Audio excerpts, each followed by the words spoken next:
요한계시록 2장 8절에서 11절까지 말씀입니다. 같이 읽도록 하겠습니다. 시작. 너는 서머나 교회의 사자에게 이렇게 써라. 처음이요 마지막이신 이 곧 죽었다가 다시 살아나신 이가 이렇게 말씀하신다.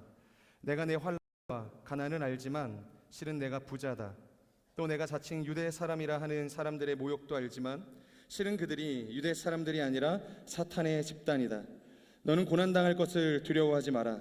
보라, 마귀가 너희 가운데 몇몇을 감옥에 집어넣을 텐데 너희가 10일 동안 핍박을 받을 것이다. 너는 죽도록 충성하여라. 그러면 내가 생명의 면류관을 내게 줄 것이다. 귀 있는 사람은 성령이 교회들에게 하시는 말씀을 들어라. 이기는 사람은 둘째 사망에서 해를 받지 않을 것이다. 아멘. 과거에 한 지인 목사님께서 이 교회 원로 목사님 이제 병문안을 가셨을 때 일이었습니다. 그때 이 원로 목사님의 나이가 이제 100세를 훌쩍 넘기신 103세셨다고 하는데, 그러니까 평소에는 뭐 쉽게 교류할 일이 없지 않았겠습니까? 이 말을 붙이기에도 너무 70년 이상 이제 나이 차이가 나기 때문에 뭐 항상 먼 발치에서만 이제 뵐 수 있었던 목사님이었는데, 처음으로 이 병문안을 통해서 그분과 가까이 교제할 수 있는 시간을 갖게 된 거예요. 그래서 이 지인 목사님께서 평소에 너무 묻고 싶었던 게 있어서 질문을 하셨다고 합니다. 뭐였냐면, 목사님께서는 지금 목회 인생만 70년이 넘는 시간을 달려오셨는데 혹시 그 긴 세월을 목회하시면서 목회자에게 있어서 가장 중요한 그 자질이 무엇라 생각하십니까? 가장 중요한 게 뭐라고 생각하십니까? 그렇게 물어보신 거예요. 그때 이 원로 목사님께서 일말의 고민도 없이 딱 한 단어를 이야기하셨는데, 그게 뭐였냐면 일로정진이었습니다. 이 사자성어라 어려워하시는 분이 안 계시겠죠? 이 일로정진이라 하면 한 길을 향해서 가는 것을 이야기하겠죠? 그리고 첨언하시길, 한 길을 향해서 포기하지 말고 가십시오. 목회에 다른 것은 없다. 이것이 목회자가 가져야 할 최고의 자질이고 최고의 순종이고 최고의 열매다. 그렇게 말씀을 하셨다는 거예요. 과거에 저희 외할머니께서도 비슷한 말씀을 하신 적이 있습니다. 그러니까 제가 목회자로 헌신하기로 결정하고 이제 할머님께 이제 말씀을 드렸어요. 저는 이제 목사가 될 겁니다. 그랬더니 얼마나 이게 모르겠습니다. 가짜나 하셨을까. 진짜 제 젊은 시절 함께 제가 중국으로 유학을 가셨을 때도 저를 이제 따라서 중국으로 오셔서 몇 년을 같이 살기도 하셨던 이제 할머니께 제가 목사가 된다고 이제 말씀을 드리니까 저의 모든 이 과거의 민낯을 다 알고 계시는 할머님이시니까 굉장히 걱정을 많이 하셨던 것 같아요. 그래서 여러 가지 생각이 드셨을 것 같습니다. 그래서 그때 저를 위해서 한참을 정말 간절히 기도를 해주시고 난 다음에 이렇게 말씀을 하셨습니다. 이게 뭐였냐면, 나는 우리 주님 없으면 절대 살 수 없다는 것이죠. 그러니까 아프고 힘들지만 그래도 열심히 하루하루 내가 버티고 살아갈 수 있는 것은 우리 주님께서 내게 힘을 주시기 때문이다. 그렇게 먼저 이야기를 하시고, 주님이 최고다. 정말로 주님이 최고다. 그러니까 하나님께서 부르셨다고 한다면 앞으로 최선을 다해서 절대 그 부르심 앞에 게을리 살지 마라. 충성해서 달려가라. 힘들고 어려워도 절대 포기하지 말고 하나님만 의지하고 살아야 한다. 그렇게 말씀을 하셨습니다. 결국엔 다른 이야기를 하는 것 같지만 일로정진, 한 길을 향해서 갈 것에 대해서 이야기를 하시는 거죠. 그러니까 단순한 감정을 따라서 충동적으로 우리의 부르심과 삶이 바뀌는 것이 아니라 오직 하나님의 부르심을 따라서 이 충성의 마음을 가지고 내게 주어진 그 한 길을 달려가는 것, 그것이 하나님께서 기뻐하시는 우리의 부르심이라는 겁니다. 저는 우리의 모든 삶이 주님의 그 부르심 앞에서, 분명한 그 부르심 앞에서 한 길만을 충성하며 걸어갈 수 있는 인생이 되기를 주님의 이름으로 축복합니다. 지난주에 우리는 이 소아시아 7교회에 보내는 편지 중에서 가장 첫 번째 교회인 이 에베소 교회를 향한 편지를 함께 나누었습니다. 기억이 나십니까? 혹시 에베소 교회를 향한 주님의 칭찬이 뭐였죠? 굉장히 많은 것들을 칭찬을 하셨는데 누구보다 말씀에 대한 이 열심이 있었죠. 그리고 정확함이 있었습니다. 그래서 이 니골라당의 위협으로부터 교회를 그리고 성도를 지켜내는 그런 놀라운 일들이 있었습니다. 그러니까 진리의 말씀을 수호하고 교회에 들어온 늑대와 이 이릇대들을 쫓아내는 일들을 한 것이죠. 그러니까 그들에게는 열심이 있었고, 그리고 열심만 있었던 것이 아니라 수많은 시험이 찾아올 때 그것을 인내할 수 있는 인내력까지 있었다는 겁니다. 그러니까 결코 사탄이 그 교회를 흔들 수 없을 만큼 견고한 반석 가운데 이 에베소 교회가 세워져 있었던 거죠. 자, 그런데 문제가 뭐였습니까? 그러니까 진리에 내가 너무 열심을 내다 보니까 점점 균형을 잃게 되죠. 그러니까 내가 너무 진리에 이제 특심인 겁니다. 그러니까 모든 일에 진리를 앞세우다 보니까 그 진리를 행함에 있어서 가장 중요한 이 정신인 그 사랑이 사라지게 된 것이죠. 이 마치 솔로몬의 재판 과정에서 드러났던 이 해프닝처럼, 그러니까 서로 다른 이 여인이 한 아이를 두고 내 자녀라고 이야기를 하는 겁니다. 그때 이 솔로몬이 첫 번째 판결 재판을 어떻게 합니까? 그럼 이 아이를 둘로 갈라줄 테니 나눠서 가져가라. 얼핏 보면 공정한 재판이고 그러니까 사리가 분별한 재판인 것처럼 보이는 것이죠. 그래서 한쪽에서는 공정한 재판이라고 그렇게 하겠다고 이야기하는 것입니다. 그런데 여러분, 여기에는 뭐가 결여된 것입니까? 그 세상의 기준으로 보면 그것이 공정한 재판처럼 보이죠. 합리적인 재판처럼 보이지만 이곳에는 사랑이 없다는 겁니다. 생명에 대한 존엄이 없다는 것입니다. 그러니까 부모가 가져야 할 그 마음을 헤아리지 못한 재판이었다는 것이죠. 지금 이 에베소 교회의 모습도 마찬가지라는 겁니다. 그들은 사랑을 놓쳤죠. 그러니까 정의와 진리를 외치다가 그러니까 사랑을 완전히 상실한 교회가 되었다는 것입니다. 그래서 이 사도 요한을 통해서 말씀하시기를 내가 모든 일을 잘하고 있다는 것을 내가 잘 안다, 잘했다, 대단하다 격려를 해주시면서 그럼에도 불구하고 너희에게 부족한 것이 딱 한 가지 있다는 거예요. 그게 뭐냐면 사랑이 없다는 겁니다. 그래서 사랑을 회복해야 한다. 사랑을 회복하지 않으면 너희가 모든 일에 열심이고 진리에 앞장서는 교회지만 어떻게 하시겠대요? 구원의 촛대를 뽑아서 옮기시겠다. 하나님께서 버리시겠다. 심판하시겠다. 그렇게 책망을 하시는 겁니다. 저는 우리가 선포하는 진리가 아무리 옳고 정확해도 누군가를 정죄하고 무너뜨리는 칼이 되지 않기를 주님의 이름으로 축복합니다. 오히려 내가 조금 부족하더라도, 진리 앞에 조금 연약하더라도 오히려 사랑 위에 그 진리를 견고히 세워가며 죽어가는 영혼들과 교회를 살릴 수 있는 거룩한 인생이 되기를 축복합니다. 오늘 우리가 두 번째로 살펴볼 이 서만화 교회는 놀라운 특징이 있었습니다. 그 천하의 에베소 교회, 그러니까 주님으로부터 정말로 큰 칭찬을 받았던 이 에베소 교회 아니었습니까? 주 4세기부터 이 예루살렘 교회를 제치고 모든 교회의 중심, 이 코어 역할을 했던 에베소 교회도 주님으로부터 결국에는 사랑이 없다는 책망을 받으셨다는 거예요. 받게 되었다는 거죠. 그런데 오늘 서만화 교회는 보니요, 놀랍게도 책망은 없습니다. 그러니까 칭찬만을 받았던 교회라는 거죠. 무엇이 그들로 하여금 주님의 이 칭찬을 받을 수밖에 없게 되었는가? 일단 서만화 교회의 배경을 한번 살펴보기를 원하는데, 서만화 교회는 이 에베소로부터 한 65km 정도 떨어진 곳에 있는 도시였습니다. 당시 에베소 교회의 인구가 한 10만 정도 되었는데 이것은 당대 대도시라고 불릴 수 있을 만큼의 이 숫자라고 이제 보면 되는 거죠. 그런데 서만화 교회 역시 이런 에베소에 필적하는 거대한 도시였습니다. 그리고 커다란 항구 도시였죠. 그러니까 오늘날로 말하면 이 터키의 이 이즈미르 지역이 지금 당시에 이 서만화 교회의 지역이라고 볼 수 있는 것입니다. 이곳은 지금 이 터키에서 이스탄불 그리고 또 앙카라와 더불어서 3대 도시로 손꼽힐 만큼 큰 도시 아니었습니까? 그런데 과거에도 큰 도시였다는 겁니다. 과거에도 굉장히 번화하고 영향력을 끼칠 수 있는 교회였다는 것이죠. 그런데 문제가 뭐냐면 이 도시가 영적으로 정말 타락하고 어두운 지역이었다는 거예요. 이유가 뭐냐면 이곳에 전 세계 신전이라는 신전들은 모조리 모여서 그곳에서 우상을 숭배하게 했던 도시였다는 겁니다. 그러니까 전 세계 모든 신전이 다 모여 있는 곳. 그리스 신화를 대표하는 뭐 제우스, 아폴로, 아프로디테, 이 시벨레 같은 이 신들을 위한 신전들이 그곳에 질비하게 있었다는 것입니다. 그리고 이런 수많은 신들 중에서 그들이 가장 충성했던 신이 무엇이었냐면 바로 이 로마 황제라는 신이었다는 거예요. 모든 신들이 있었지만 그 신들을 제치고 가장 충성했던 신이 이 로마 황제였습니다. 우리가 너무 잘 아는 이 가이사르, 이 가이사 황제를 의미하는 것이죠. 이들의 충성심이 얼마나 대단했냐면 이 주 26년에 이 로마가 이 티베리우스 황제의 신전을 만들기 위해서 이 11개의 지역에 이 도시를 놓고서 이제 심사를 하게 되었습니다. 그런데 이때 가장 열광적으로 이 신전의 유치를 원하면서 로마 정부를 위해서 헌신했었던 이 도시가 바로 서머나였다는 거예요. 그런 이유로 이 서머나에서 최초의 황배 숭배가 시작이 되었습니다. 많은 지역들이 있었지만 이 서머나에서 최초로 황제 숭배를 시작하게 되었다는 거예요. 그리고 나중에는 이 황배 숭배의 분산지가 되면서 모든 주변에 있는 신전들을 총괄하는 정말 핵심 도시, 이 본부 도시로 성장하게 되었다는 것이죠. 자, 그렇다고 한다면 여러분, 한 제국의 실권을 잡고 있는 이 황제를 특심으로 사랑하는 한 지역이 있다고 생각을 해보세요. 한 관리가 있다고 생각을 해보십시오. 그러면 그 관리를 어떻게 생각할까요? 이 로마 황제 입장에선 애정을 갖고서 바라보지 않겠어요? 뭔가 주더라도 하나를 더 주면서 사랑해주지 않겠습니까?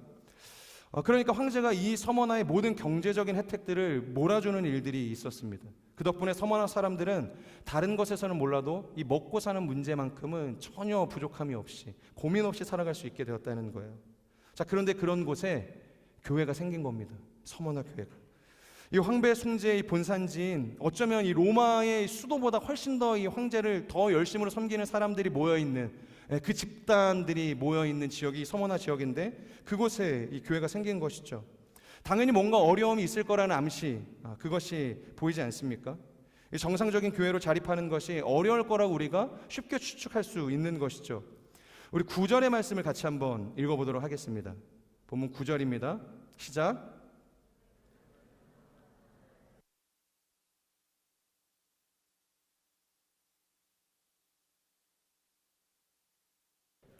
사탄의 집단이다. 자, 환난과 이 가난을 당하는 교회를 함께 나누길 원하는데, 구절을 보면 이 성도들이 그 서머나에서 교회를 세워가는 데 있어서 당하게 되어지는 어려움을 소개하고 있는데 그것이 무엇이었습니까? 환난이었다. 그리고 가난이었다. 이야기하고 있습니다. 그럼 이것이 어떤 상황을 지금 묘사를 하고 있는 거냐면, 일단 원어로 봤을 때 이 환난이라는 뜻이 뭐냐면, 지금이야 우리가 어떤 이 곡식을 가루로 낼 때 어떻게 합니까?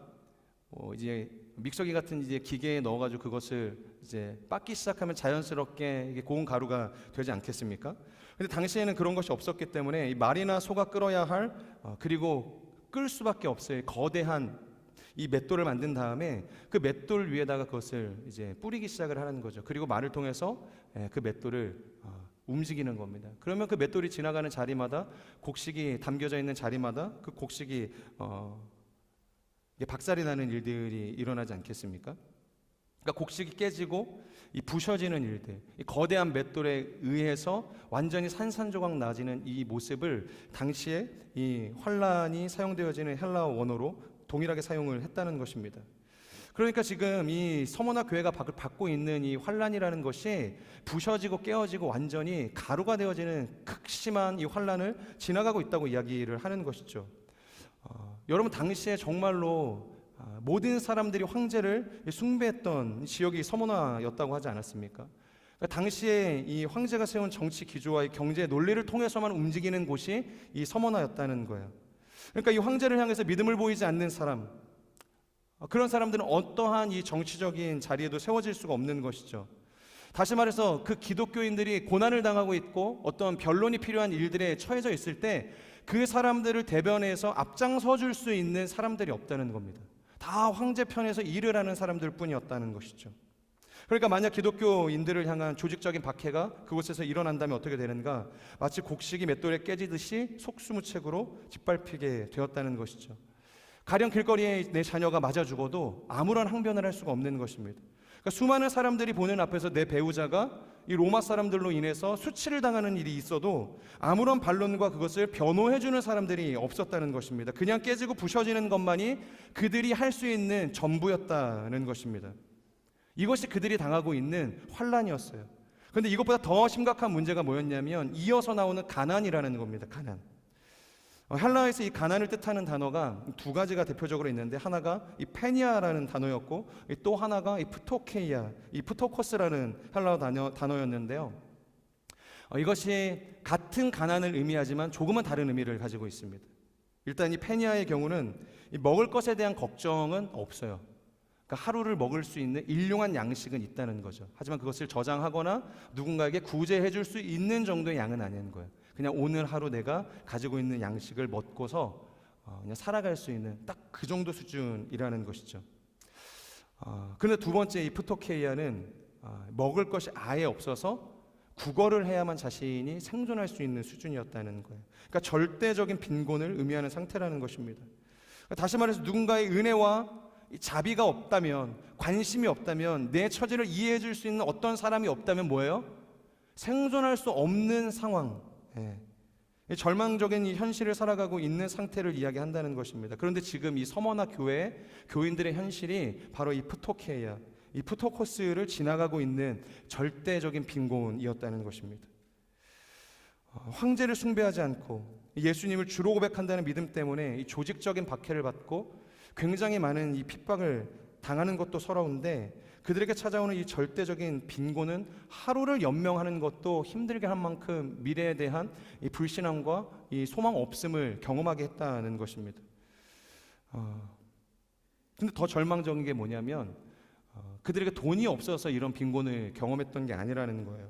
차라리 돈이 없어서 먹을 것을 구걸할 수밖에 없는 상황이라고 한다면 어쩔 수 없다고 생각을 할 수도 있겠다라는 거죠.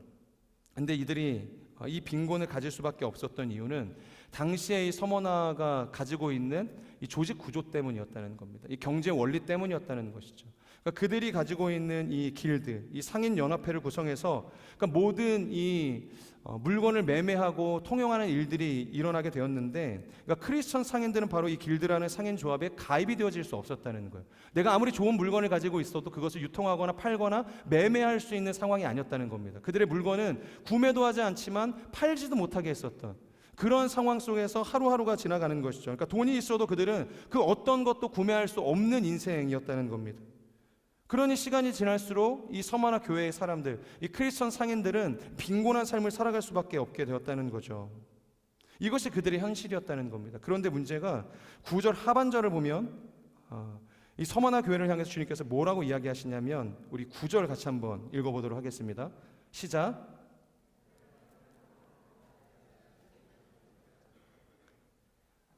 절대적인 빈곤을 지나가고 있는 그들을 향해서 지금 주님이 이야기하시는 게 뭐냐면, 내가 내 환난과 가난을 알고 있다.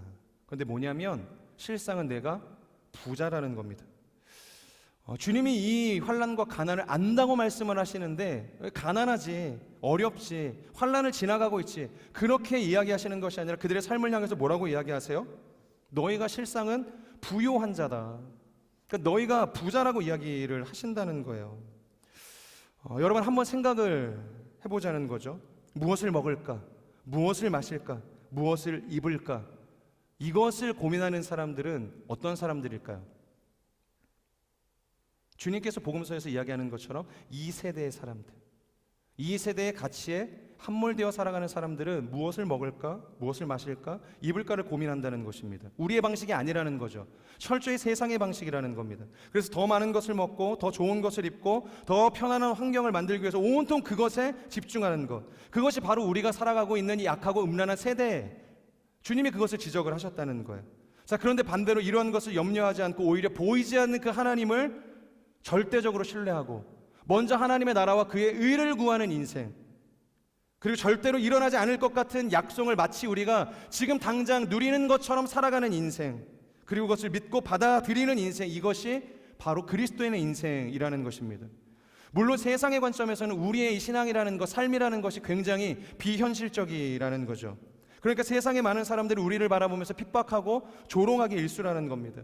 왜 세상이 말하는 순리를 거스르고 우리 눈에는 비현실적으로 보이는 것들을 너는 당연하다고 여기면서 그것을 받아들이면서 순응하면서 그렇게 고집스럽게 살아가야 하냐? 이해가 되지 않는 겁니다. 그럼에도 불구하고 우리는 이 길을 가는 거죠. 왜냐하면 오늘 본문 10절에서 뭐라고 이야기하냐면 우리에게 생명의 면류관을 주실 것이다. 생명의 면류관이 우리에게 준비되어져 있기 때문에, 천국이 우리의 것이기 때문에 우리가 이 길을 포기할 수 없다. 이 길을 가지 않을 방도가 없다는 것입니다. 마태복음의 산상순을 보면 예수님의 그 팔복이 선포가 되어지죠. 하나님 나라의 8가지 복을 선포하실 때 가장 첫 번째 복이 무엇인가? 이 마태복음 5장 3절의 말씀이거든요. 우리 같이 한번 읽어보겠습니다. 시작. 복이 있나니 천국이 그들의 것이며. 자, 지금 심령이 가난한 자는 복이 있다 그렇게 말씀을 하시는데, 여기에서 가난하다라고 이야기하는 것이 바로 이 헬라어 단어가 오늘 서머나 교회를 향해서 주님께서 말씀하시는 너희가 가난하다라고 이야기하는 이 푸토케이아, 푸토코스랑 동일한 의미라는 것이죠. 여러분, 이 푸토코스라는 단어는 아까 제가 절대적인 빈곤이라고 말씀드리지 않았습니까? 이 마치 사업을 하는 사람이 파산당한 상태와도 같아요. 여러분, 사업을 해보신 분들은 파산당한다는 게 어떤 의미인지 아시죠? 주변에 혹은 우리가 드라마나 영화를 통해서 이 파산당한 사람들의 이 삶을 보게 되지 않습니까? 그러니까 아무런 소망도 없고 희망이라는 것이 없습니다. 그러니까 누군가의 도움이 없다면, 구제가 없다면 그 파산당한 상태를 결코 변제받을 수 없는 인생, 그러니까 누군가의 개입을 통해서만 일어날 수 있는 인생, 그것이 바로 프토코스, 파산당한 인생이라는 겁니다. 자, 그런데 뭐냐면 그런 파산당한 사람들을 향해서 주님이 뭐라고 하냐면 복이 있다. 그러니까 심령이 가난한 사람, 이것을 우리가 번역해서 심령이 파산당한 사람은 복이 있다고 이야기를 하는 거예요. 그것이 복된 삶이라는 겁니다. 왜 복이 있는가? 천국이 그들의 것이기 때문에, 그들이 천국을 소유로 얻었기 때문에. 그러니까 심령이 파산이 되면 따라오는 게 뭐예요? 천국이라는 겁니다. 그래서 복되다는 겁니다. 지금 서머나 교회 성도들은 지금 이 로마 황제의 핍박으로 인해서 절대적 빈곤의 시간을 지나가고 있습니다. 오직 주님을 향한 믿음과 그 사랑을 지키기 위해서 이 세상에서는 내가 파산당하겠다는 각오를 하고서 간다는 거예요. 이 프토코스의 삶을 선택했다는 것입니다. 그렇기 때문에 비록 이 세상에서는 너희가 가난해 보일지 모르지만, 완전히 다 파산된 것처럼 보이지만 주님을 위해서 그 파산을 너희가 선택한 것이 아니냐. 그러니까 주님께서 어떻게 하시겠다? 우리에게 천국을 주시겠다는 겁니다. 그러니까 생명의 면류관을 주시겠다는 거예요. 나로 말미암아 너희를 욕하고 박해하고 거짓으로 너희를 거슬려 모든 악한 말을 할 때에도 너희는 복이 있다. 그러니까 심령에 파산당한 사람들은 복이 있다는 거예요. 왜냐하면 하늘에 너희의 상이 크다. 그러니 기뻐하고 즐거워하라. 이것이 팔복의 결론이라는 겁니다. 저는 우리가 환난과 가난에도 굴하지 않고 오직 믿음으로 주님을 위한 이 프토코스, 이 심령의 파산을 선택하는 인생이 되기를 주님의 이름으로 축복합니다. 눈앞에 보이는 이 경험에 하나님, 이 절망적인 현실에 우리가 무너지지 않고 황배를 향해서 우리의 마음을 돌리지 않고 주님을 선택할 수 있는 인생이 되기를 축복합니다. 그리고 이어서 하시는 말씀이 무엇이냐? 9절 하반절의 말씀 계속해서 읽도록 하겠습니다. 시작.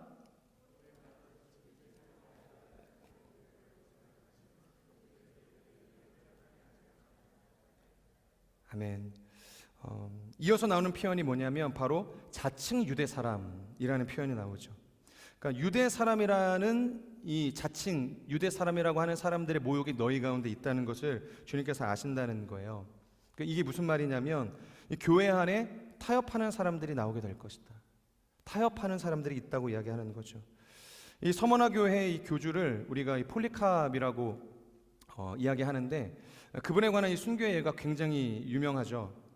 당시 로마 사람들이라고 한다면 반드시 서로의 문안을 할 때 해야 할 어떤 문안 인사가 있었는데, 그것이 뭐냐면 가이사는 주이십니다 였습니다. 가이사는 주이십니다. 그러니까 폴리캅에도 이야기를 하는 거죠. 내가 예수가 주가 아니라 이 가이사가 주라고 한 번만 고백할 수 있다면, 두 번도 아니라 딱 한 번만 할 수 있다면 앞으로 너의 모든 종교 생활을 이렇게 프리패스할 수 있게 해준다는 거죠. 더 이상 묻지 않겠다는 겁니다. 한 번만 이 가이사가 황제라고 너희가 인정하고 고백할 수만 있다면 앞으로 여기에서 너네들 마음대로 자유롭게 종교 생활할 수 있어, 신앙 생활할 수 있다고 그들을 이야기했다는 것이죠. 여러분, 우리는 이 로마 종교에 관해서 오해하고 있는 것들이 있는데, 그들이 모든 종교를 굉장히 박해했을 거라고 생각을 합니다. 기독교도 특심으로 박해했을 거라고 생각을 하는데 그렇지 않다는 거죠.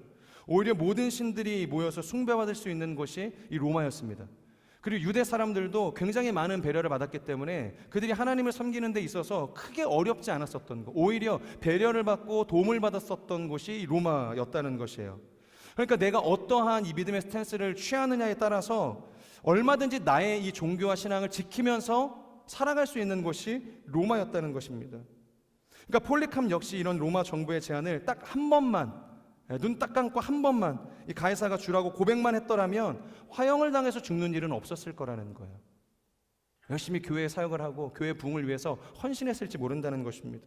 그런데 끝까지 타협하지 않고 예수님만 주라 이야기한 그 믿음의 결과로 화형을 당해서 죽게 되었죠. 이것은 폴리캅에게만 해당되는 것이 아니었습니다. 수많은 교회를 향해서, 그리스도인들을 향해서 동일하게 적용이 되었다는 것이죠. 너희도 가이사가 주라고 한 번만 고백하면 이후에 모든 종교 생활에 있어서 면제권을 주겠다. 자유롭게 신앙생활을 할 수 있도록 너희를 인정해 주겠다. 그러니까 9절 이 하반절의 말씀도 보면 자칭 유대 사람이다 라는 표현이 나오게 되어지는 것입니다. 자신들은 유대 사람들이라고 이야기하지만 하나님 보실 때에는 자칭 유대 사람이라는 거예요. 바로 로마 황제에 관한 이 신앙을 고백한 사람들이 교회 안에 있었다는 겁니다. 예수만이 우리의 유일한 구세주가 아니라 가이사가 주시라, 이것을 얼마든지 타협하고 고백할 수 있는 사람들이 유대인의 회당에서 말씀을 나누고 진리를 선포하고 있었다는 거예요. 예스겔서 8장 16절을 보면 이런 내용이 있습니다. 그가 나를 성전의 안뜰로 데려가셨는데, 지금 여호와께서 이 에스겔을 성전의 안뜰로 데려가시는 거예요. 그러니까 성전으로 데려가셨다는 거죠. 성전 안에서 지금 일어나는 일들을 묘사하고 있는 것입니다. 자, 그런데 주님의 성전 어귀, 바로 그 현관과 제단 사이에 사람들이 25명이나 되었다, 그렇게 묘사를 하고 있는데, 그들이 거기서 뭘 하고 있는가? 바로 주님의 성전을 등지고서 절하고 있었다, 그렇게 표현을 합니다. 주님의 성전을 등지고 절하고 있었다. 자신들의 낯을 동쪽으로 향하고 동쪽 태양을 향해서 숭배하고 있었대요. 그러니까 성전에 들어와서 하나님을 예배하는 것이 아니라 동쪽으로 자신의 낯을 향하고 동쪽에 있는 태양을 향해서 경배하기 시작했다. 여러분, 이것이 지금 성전 안에서 일어나고 있는 일이라는 겁니다. 그러니까 이게 뭐냐면 이 타락이라는 것, 이 배교와 타협이라는 것이 꼭 우리로 하여금 성전을 떠나게 하는 것이 아니라는 겁니다. 에스겔의 말씀처럼 우리의 신앙을 떠나지 않고 교회도 그대로 다니고 있지만 바로 그 안에서 완전히 왜곡시켜 버리는 겁니다. 완전히 진리를 무너뜨려 버리는 겁니다. 교회를 떠나지 않고도 얼마든지 교회 안에서 하나님을 예배할 수 있다고 이야기한다는 거예요. 그렇기 때문에 이 험난한 세상, 유혹이 넘쳐나는 이 세상 속에서 우리가 바로 서지 않으면 성전 안에서 하나님을 예배하지 않고 가이사를 주라 고백하는 일들이 일어나게 된다는 것입니다. 수많은 사람들이 모여서 성전을 향해서 하나님의 얼굴을 향해서 예배하는 것이 아니라 동쪽을 향해서, 동쪽 태양을 향해서 절하는 일들이 일어날 수 있게 된다는 거예요. 태양을 등진 나무가 여러분 살 수 있습니까? 나무는 반드시 태양의 비춤이 필요한 존재라는 거죠. 마찬가지로 하나님을 등진 성도는 결코 살 수 없는 것입니다. 한 번만 타협하고 가이사를 향해서 주라고 고백하면 살 수 있을 것 같지만 아니라는 겁니다. 그들에게 임하는 것이 뭔가 11절, 둘째 사망의 해를 받게 될 것이다. 둘째 사망의 해. 우리가 서만화 교회 편지를 시작하면서 읽었던 8절을 보면 예수님을 향해서 소개하고 있죠. 그분은 처음이요 마지막이시다. 이제는 너무 많이 제가 이 이야기를 해서 예수님이 처음이다, 마지막이다, 그가 알파요 오메가다 이야기하는 것은 그의 이터널 라이프, 영원한 어떤 시간을 의미하는 것이 아니라고 말씀을 드렸죠. 그분은 한 번 시작하신 일은 반드시 끝을 내시는 분이라는 겁니다. 하나님께서 심판을 말씀하셨다면 심판이 이루어질 그날이 올 거라는 거예요. 중간에 바뀌는 일은 없다는 것입니다. 심판의 기준을 주셨다면 그 기준을 따라서 마지막 때에 하나님께서는 심판하실 거예요. 둘째 사망에 던지워지는 일들이 일어나게 될 것이라는 것입니다. 모두가 예수님을 십자가에서 죽임으로 자신들이 승리했다고 생각했지만 실상은 예수님께서는 무덤의 문을 열고 일어난 부활의 주가 되셨다는 겁니다. 그러니까 승리가 누구에게 있는 것입니까? 가이사에게 있는 것입니까?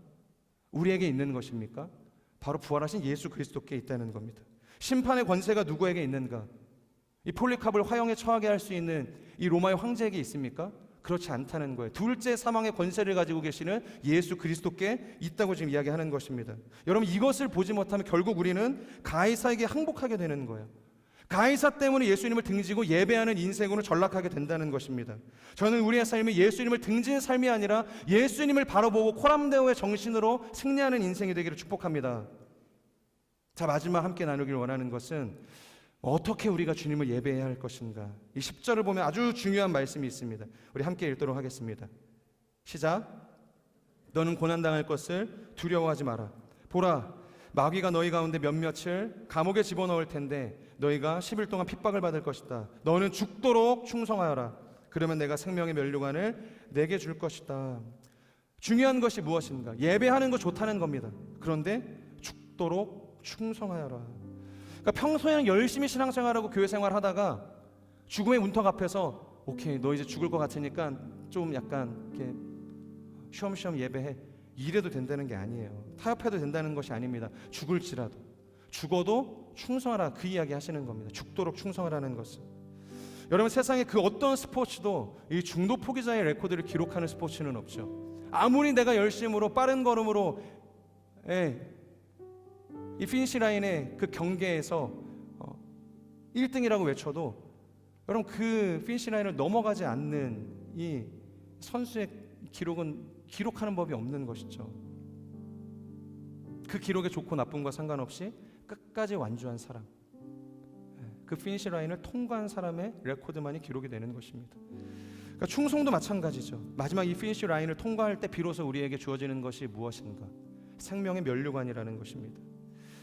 구약의 민수기를 보면 아론과 이 미리암이 모세를 향해서 반기를 드는 일들이 일어나게 됩니다.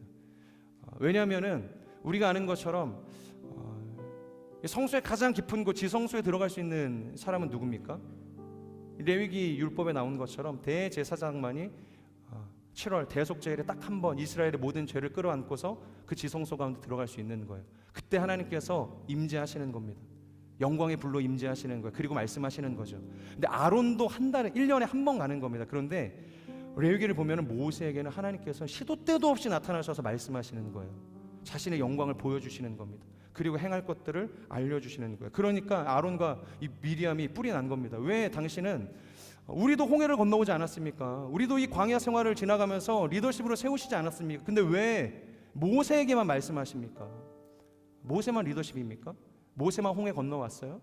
우리도 목숨 걸고 홍해 건너서 여기까지 오지 않았습니까? 하나님께 그렇게 따져묻기 시작을 하는 거예요. 그러니까 불만이 아주 극에 달했죠. 그때 하나님께서 그들에게 하시는 말씀이 뭐냐면 모세는 온유한 사람이다.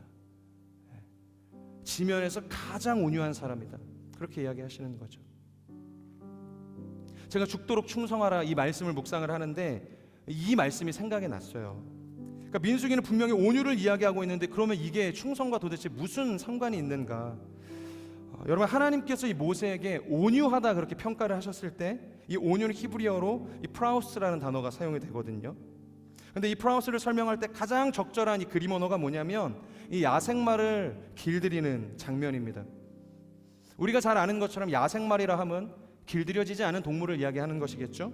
아무리 힘이 좋고 아름다운 외형을 가지고 있어도 여러분 통제가 되어지지 않으면 내가 원하는 대로 말고삐를 잡고서 움직일 때 따라오지 않으면 그 말은 탈 수가 없는 거예요. 쓸모가 없는 존재가 되는 것입니다.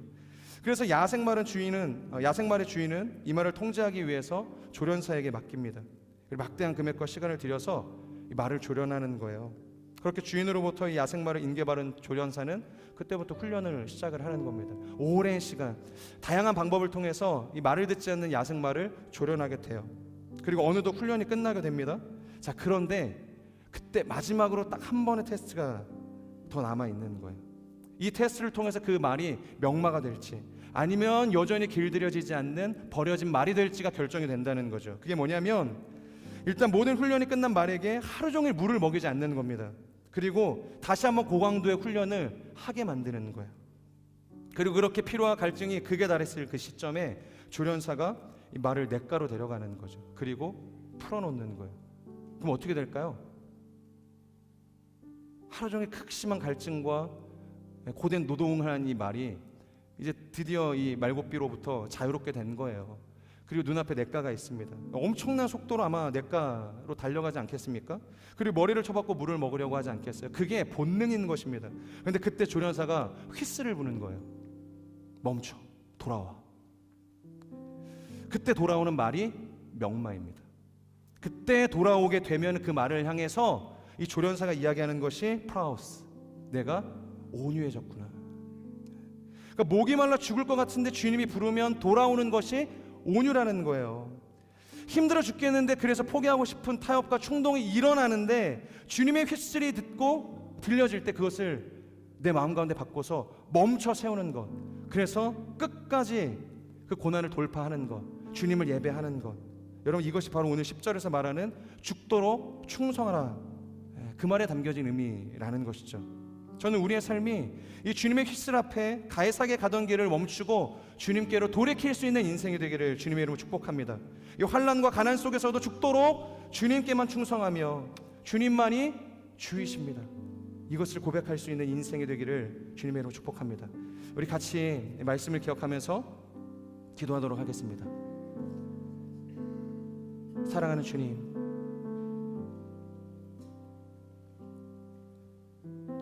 오늘 이 서만화 교회를 통해서 주님이 주시는 말씀이 분명합니다. 우리가 무엇을 먹을까, 무엇을 마실까, 무엇을 입을까 고민하는 세대가 되지 않게 하여 주시옵소서. 이 세대를 본받지 않고 오직 마음을 새롭게 함으로 변함을 받아 하나님의 선하시고 기뻐하신 온전하신 뜻이 무엇인지를 분별하며 정말로 우리가 이 세상 속에서는 파산당한 인생처럼 보이지만 하나님께서 보실 때는 내가 부요한 자라, 내가 천국을 소유한 인생이라, 생명의 면류관을 받은 존재다, 하나님께 인정을 받을 수 있는 우리의 모든의 삶이 될 수 있도록 역사하여 주시옵소서. 함께 이 말씀을 기억하며 우리 자신을 주 앞에 올려드리며 함께 동성으로 기도하며 나아가겠습니다. 오 신실하신 하나님, 하나님께서 오늘도 우리의 인생 가운데 말씀하십니다. 내가 내 환난과 이 극심한 가난을 안다. 세상의 조롱과 비판과 내가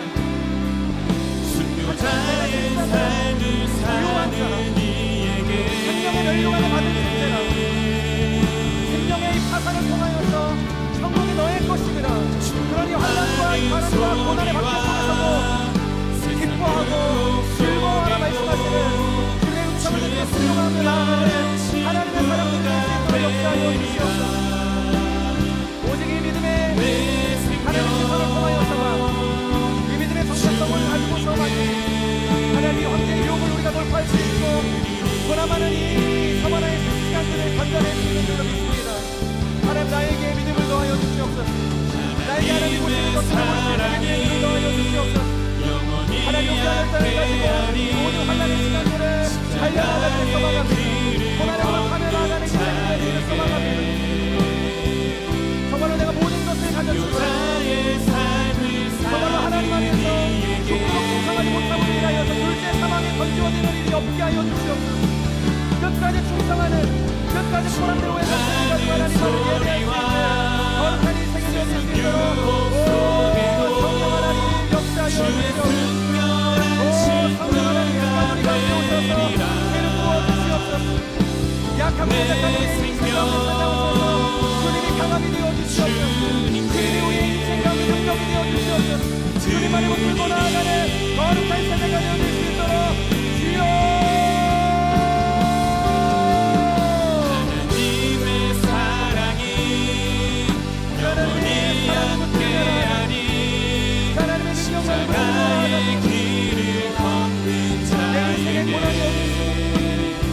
내가 지나가고 있는 이 극심한 하나님의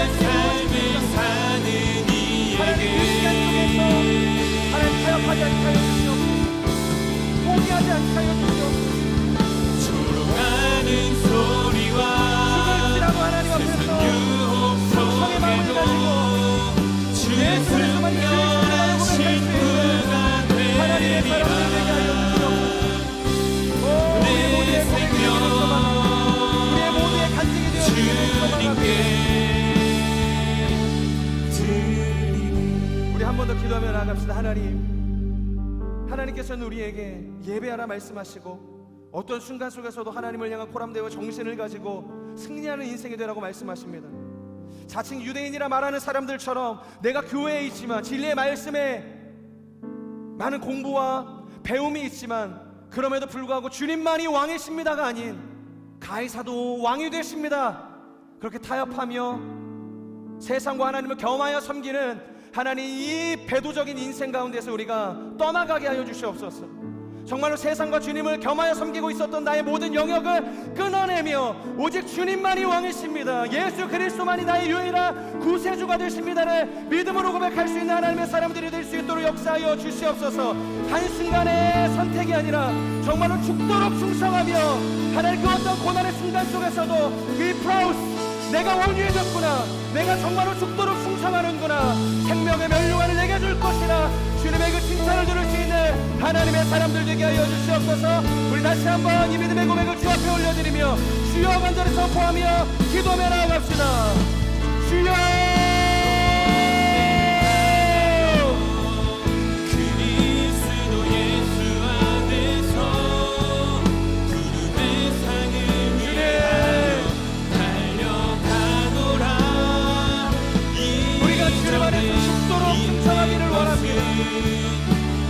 죽을지라도 성성을 선택하는 하나님의 사람들이 될 수 있도록 기름 부어주시옵소서.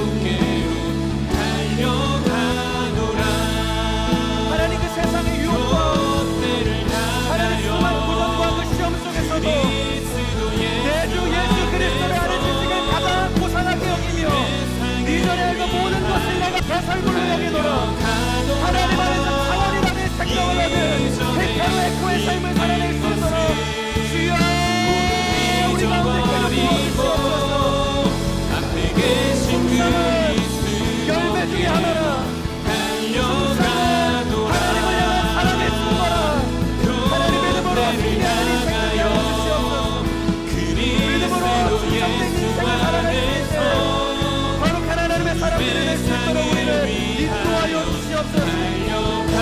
하나님에게 많은 것들이 하나님 복이 되어지는 시간이 찾아올지라도 내가 주님을 위하여 하나님의 충성의 신앙을 포기하지 않을 수 있도록 인도하여 주시옵소서. 성전에 있지만 성전을 그친 채 동쪽 태양을 바라보며 전하였던 하나님 태양 선생의 길을 걸어가지 않을 수 있도록 성경을 하리 역사하여 주시옵소서. 우리 안에 모든 악하고 썩은 것들이 성경의 소멸하는 물로 불태우는 역사를 인도하여 주시옵소서.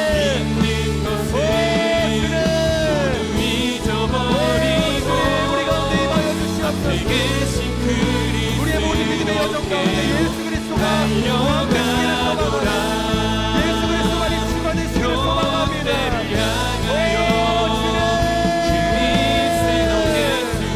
우리가 평대를 향하여 달려나가는 인생 되게 하여 주시옵소서. 믿음의 평대가 되시는 예수 그리스도만을 의지하며 나아가는 거룩한 삶이 될 수 있도록 인도하여 주시옵소서. 내 안의 모든 연약함들 주님 앞에 내어버리고 주님이 오셔서 우리를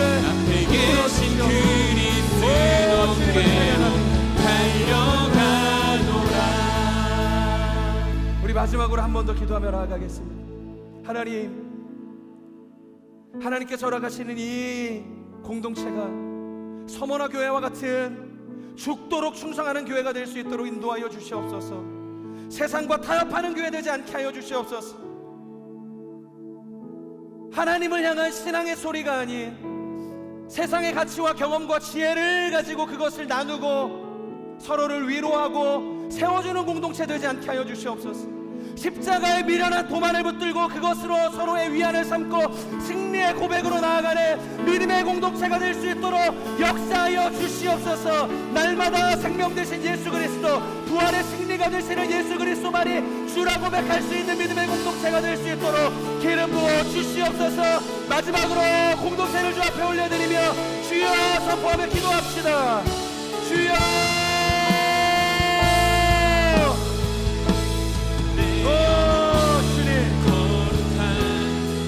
요셉 공동체를 주님 앞에 올려드립니다. 이 공동체를 통하여 사랑의 놀라운 역사들이 일어나게 하여 주시옵소서. 세상을 못하는 공동체를 되게 하여 주시옵소서. 오직 주님만을 의지하고 주님만을 갈망하며 예수 그리스도의 관한 복된 소식만을 나누고 선포하는 믿음의 공동체가 될 수 있도록 주여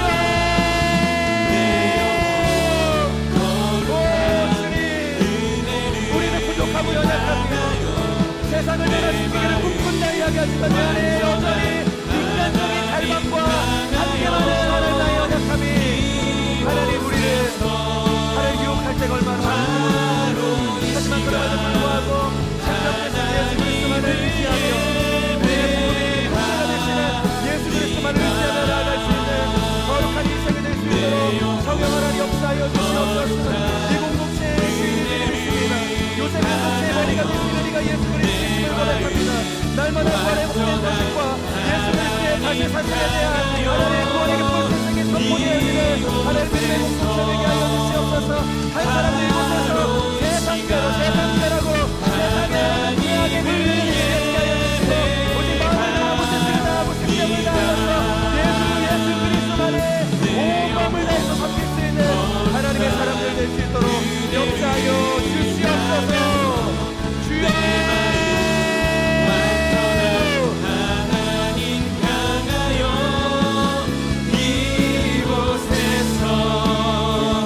바로 이 시간 하나님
예수 그리스도만을 우리가 찬양할 것입니다.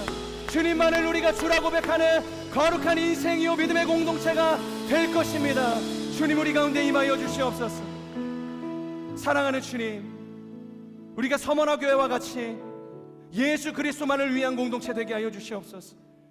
정말로 예수 그리스도를 아는 지식이 가장 고상한 것이라, 그래서 내가 이전의 모든 것을 다 배설물로 여겨노라. 이 믿음의 고백을 가지고 주님만을 위해서 죽도록 충성하는 믿음의 공동체가 될 수 있도록, 그래서 생명의 면류관을 소유한 공동체요 천국이 우리 가운데 누려지는 공동체가 될 수 있도록 기름 부어 주시옵소서.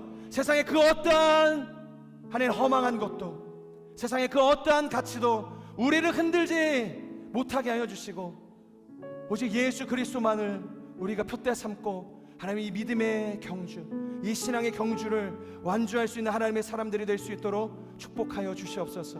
그렇게 함께 하실 주님을 찬양합니다. 감사합니다. 예수님의 이름으로 기도합니다. 아멘.